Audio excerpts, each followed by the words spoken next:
Why, hello and welcome. We're back again, but this time I don't have just shitty stories. I have like an actual plot explanation because I'm pretty sure you all probably need that. You've probably been going the last few videos wondering, what the fuck is this? First of all, it's entirely homebrewed. It's just going to be my first point here. And second of all, me and my DM collaborated on some notes here, so I'm actually going to be reading off of those. Not exactly, but I have a couple points I need to go off of. The first little note I want to make is that this takes place in the 2600s, or the 2500s? 26th century, yeah, the 26th century. After a massive plague, which literally causes people to go insane, has swept through the entirety of the world and killed a good amount of the population, so they're currently rebuilding. I'm not sure when it started. I think it started 2200. I don't know. He can correct me in the comments. I know he watches this shit now, so he can correct me in the comments. So this starts out with our three main adventurers here. Mira, Mord, and Amnon. Our characters. I am Amnon. One of the players is Mira, and the other is Mord. Mord is the Swedish one, or Norwegian one, not the Swedish one. And Mira is the one who keeps losing the British accent suddenly. I'm not even sure what the fuck Amnon is. Amnon's just the chaotic one. So I'm assuming you've heard me. If you're continuing to watch this, you've seen me go over the roles before. So that's about it. So this starts out with what we wrote in as the medicine arc, which is basically we go save a bunch of people. Well, a bunch of people's pushing it. It's more like a small town of 30. And just sort of, like, here, have some anti-plague shit. You won't die now. We do that. We end up pinning a guy to the ground. And we get invited to a small gay wedding at the end, at the end of the campaign. And we start a tiny revolution upon exiting the town because apparently it's run by an evil warlord. So that happens. And then we actually have the tournament arc, which you all know by all of the ball stories. Which I think I've gone over enough of this that you all know what happens here. It's just some dancing and Amnon wooing girls.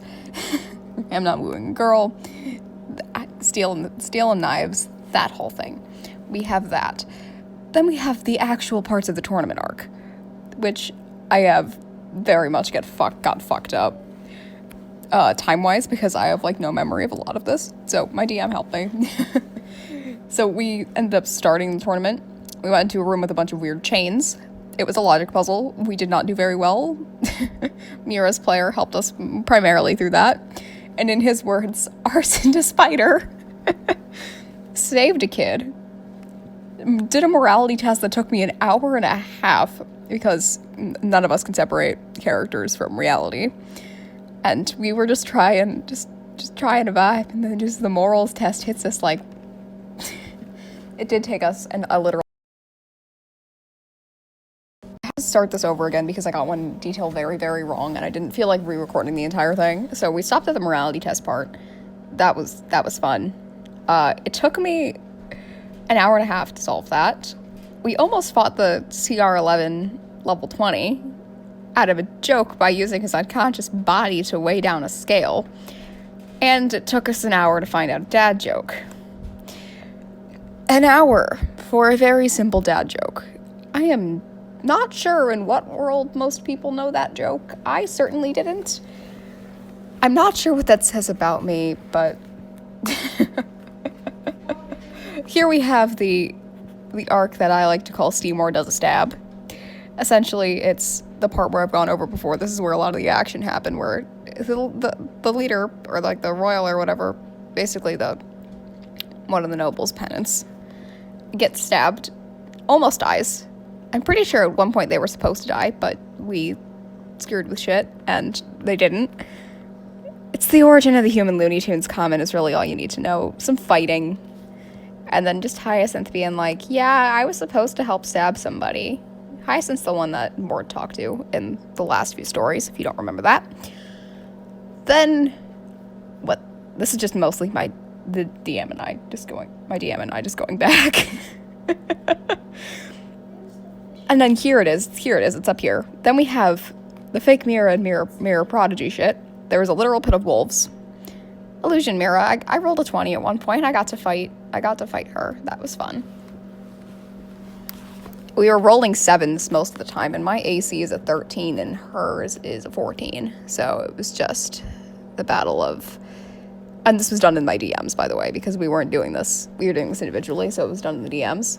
So it was just a solid, 3 or 4 turns of just, you didn't hit, which was annoying. Sacrificing Amara, the one who we saved in a previous challenge, because... Oh, yeah. One of our players made the joke that we could just throw her in the pit of wolves and then use her, I think she had like a braid, like her braid is like a trophy or something stupid. It's a strange joke, but we were all pretty tired at that hour. I rolled a 20 at one point. Okay, yeah, I got that right. and then we have what I like to call Interrogation 2 Electric Boogaloo. Did I write this down correctly? Yes, I did. Yes, I did write this down correctly. Interrogation 2 Electric Boogaloo. This is pretty short. This was a 1-session thing, but it starts out as part, if I'm not wrong, part of the Thieves Can't Intensifies bit, where there was the making a necklace comment, and lots of other inside jokes that I'll go over later. We haven't played D&D in like a month. We're intending to actually get an in-person session in soon. But this one, we figure out that the leader is Sick Boyo. He's slowly going insane. This is why I came up with choke as his theme, because it's pretty sure that's about murder of some kind, maybe homicide, question mark. Ollie's out doing his thing, just sort of vibing, but he's a triple agent, so it gets real damn confusing. I don't know how to explain a triple agent to those who don't know what a triple agent is, but let's just say a triple agent is really fucking confusing to explain. Y'all know from prior knowledge that Ollie's the traitor, but we don't know, our characters don't know that, so we're not metagaming here. We don't metagame. We don't approve metagaming shit. And then at this point in time, we are currently at the 21st century arc. Yeah, sounds so weird saying that. Our DM is near giving us a fucking mental, fucking brain aneurysm with this shit. But it's the 21st century, but we view it the way we view, like the past. Just sort of, look at it like, oh, the next fashion and shit. But it gets even weirder when you're currently living through it and you're playing characters who don't see it the same way you do. So it starts out, we're in a house and shit. They said it starts at sunup. They really meant kidnap you from your rooms, and it starts at sunup. They really meant it. One of my notes literally just says, Prodigy is a bitch. One of my notes just says that. And this requires a little bit of an explanation, but this is also post our DM watching WandaVision and getting a little too much inspiration. So this is what happens when your DM watches WandaVision, kids. So it's just like the basic ass house.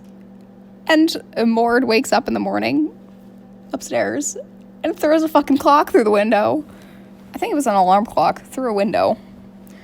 Hyacinth is awfully confused. Lots and lots of acting. It's like a sitcom, but like on crack. It's very strange. I know this is a very short explanation, but my notes aren't very detailed. If I really wanted to go into detail with this, it would be difficult. Oh yeah, we burnt a spider at one point. I forgot that. We burnt a spider. And in my DM's words, we arsoned a spider. It was interesting. I'm not sure I have much else because my notes are, slowly dying out. I have 2 more minutes of this that I need to record, for fuck. I don't really have many more notes, like I said. Half of this is just in parentheses. I'm trying to go through it again, but since we've gotten to that hour where I am slowly losing my mind here, I'm just gonna run through the best of quotes and maybe give some explanation to those for our last little minute here. First is the cough lesbian. I wrote it in as 2022. For who said it, I wrote the date in as 2022. It is not 2022. We are not in the future. Ice baby at some point. Don't ask how that happened. I don't know how that happened. All of these are in character, by the way. do they have chicken nuggies. This is the 2600s. And that is said in a British accent by a 24-year-old. They had some chicken something. And you did not have your God, you did not see your God vibing. It's from my DM. My DM refers to himself as God. He doesn't have a God complex, I swear. He does that.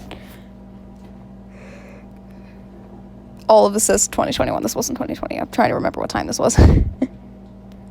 Does the bonk. That's how we refer to hitting characters or hitting in general. It's just does the bonk.